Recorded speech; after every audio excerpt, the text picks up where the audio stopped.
ओम नमो भगवती वासुदेवाय। जय श्री कृष्ण। राधे राधे। एकादशी व्रत का हिंदू धर्म में विशेष महत्व। यह व्रत माह में 2 बार रखा जाता, एक कृष्ण पक्ष और दूसरा शुक्ल पक्ष में, यानी साल में कुल 24 एकादशी तिथि पड़ती है। वहीं अधिक मास होता तो इसकी संख्या 26 हो जाती। आपको बता दें कि सभी एकादशी अपने नाम के अनुसार भक्तों को फल देती है। इन एकादशी व्रत के प्रभाव से व्यक्ति को संसार के सभी सुख और वैभव प्राप्त होते हैं, साथ ही मृत्यु के बाद मोक्ष की प्राप्ति होती है। इस साल आषाढ़ माह की एकादशी तिथि को लेकर लोगों में भ्रम बना हुआ। ऐसे में हम आपको आज बताएंगे कि योगिनी एकादशी की सही तिथि, पूजन का मुहूर्त, भद्रा कब से कब तक और पारण कितने बजे तक किया जाएगा, तो आज जानेंगे विस्तार से। तो दोस्तों, उससे पहले अगर आप हमारे चैनल पर पहली बार आए तो हमारे चैनल को सब्सक्राइब जरूर कर ले, वीडियो को लाइक करके कमेंट में जय श्री कृष्ण अवश्य लिखें और इस वीडियो को अंत तक अवश्य सुने। तो सबसे पहले जान लेते हैं कि योगिनी एकादशी कब है। पंचांग के अनुसार आषाढ़ माह के कृष्ण पक्ष की एकादशी तिथि 21 जून को सुबह 7:18 से शुरू होकर 22 जून को सुबह 4:27 तक रहेगा। उदया तिथि पड़ने के कारण यह व्रत कल यानी 21 जून दिन शनिवार को रखा जाएगा। अब आइए जानते योगिनी एकादशी पर भद्रा का साया कब से कब तक है। हिंदू पंचांग के अनुसार एकादशी पर भद्रा का साया सुबह 5:24 से सुबह 7:18 तक रहेगा। अब आइए जानते योगिनी एकादशी की पूजन का शुभ मुहूर्त। योगिनी एकादशी की पूजा के लिए उत्तम मुहूर्त होगा सुबह 4:04 से सुबह 4:44 तक और अभिजीत मुहूर्त सुबह 11:55 से दोपहर 12:51 तक रहेगा। अमृत काल दोपहर 1:12 से दोपहर 2:41 तक रहेगा। अब आइए जानते जो लोग योगिनी एकादशी का व्रत रखेंगे वह पारण कब करेंगे।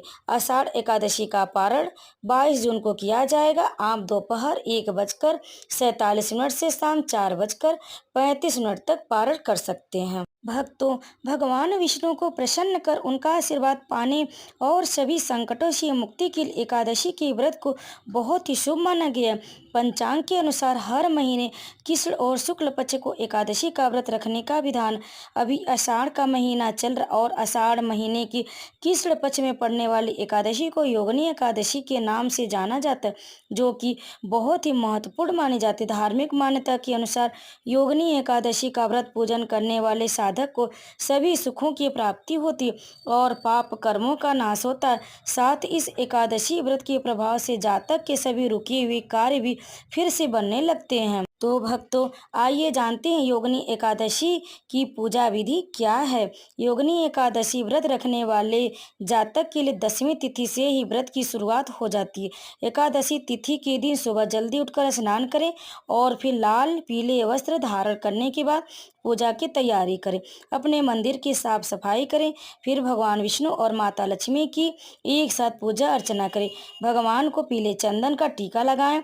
पूजा में गुड़, चना, प्रसाद, मौसमी फल, फूल और नैवेद्य आदि अर्पित कर धूप दीप दिखाएं।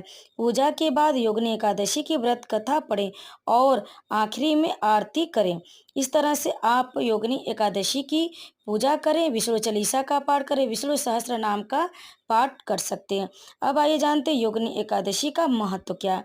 योगिनी एकादशी व्रत के प्रभाव से व्यक्ति के सारे पाप कर्म समाप्त हो जाते, साथ ही मृत्यु के बाद व्यक्ति को भगवान विष्णु के चरणों में स्थान प्राप्त होता है और वह नरक के कष्टों से बच जाता है। कहा जाता है कि इस एक एकादशी के प्रभाव से 88,000 ब्राह्मणों को भोजन कराने जैसा पुण्य मिल जाता है। दोस्तों, अब आइए जानते हैं योगिनी एकादशी पर भगवान विष्णु को प्रसन्न करने के लिए और अपने जीवन में आ रही समस्याओं को दूर करने के लिए कौन सा उपाय करना चाहिए। योगिनी एकादशी व्रत रखने वाले जातक के लिए 10वीं तिथि से व्रत की शुरुआत तो हो जाती है, इसलिए एकादशी तिथि के दिन से सुबह जल्दी उठकर स्नान कर ले, फिर लाल पीले वस्त्र धारण करने के बाद भगवान विष्णु की पूजा करें और उनको तुलसी दल अवश्य अर्पित करें। उनकी व्रत कथा का श्रवण करें और विष्णु भगवान को भोग में आप पंचामृत चढ़ाएं, पीले फूल चढ़ाएं और इस तरह से आप उनकी विष्णु चालीसा का पाठ करें और दिन भर ओम नमो भगवते वासुदेवाय मन में स्मरण करते रहें। इस मंत्र का जाप करते रहें ताकि आपकी समस्त मनोकामना पूर्ण होगी। भगवान विष्णु आपकी समस्त मनोकामना पूर्ण करेंगे और आप पर अपना आशीर्वाद बनाए रखेंगे। दोस्तों, अगर आप योगिनी एकादशी के दिन कुछ उपाय करना चाहते हैं तो कर सकते हैं। आर्थिक लाभ के लिए योगिनी एकादशी के दिन भगवान विष्णु को तुलसी चढ़ाएं और संध्या काल में तुलसी के पास दीपक जलाएं। योगिनी एकादशी पर ओम नमो भगवते वासुदेवाय नमः मंत्र का जाप करें, साथ ही तुलसी की 7 बार परिक्रमा करें। इस उपाय से भगवान विष्णु की कृपा प्राप्त होगी। योगिनी एकादशी पर गेहूँ, चावल, दाल, खिचड़ी और पूरी सब्जी आदि जैसे भोजन का दान करें। इस दिन किए गए अन्नदान से घर पर देवी अन्नपूर्णा का वास होता है। तो भक्तों, अगर आपको हमारी जानकारी पसंद आई हो तो वीडियो को लाइक करें, शेयर करें और कमेंट में जय श्री कृष्ण अवश्य लिखें। अगर आप हमारे चैनल पर पहली बार आए तो हमारे चैनल को सब्सक्राइब जरूर कर लें। आप सभी पर श्री कृष्ण भगवान विष्णु भगवान की कृपा सदैव बनी रहे। जय श्री कृष्ण। राधे राधे।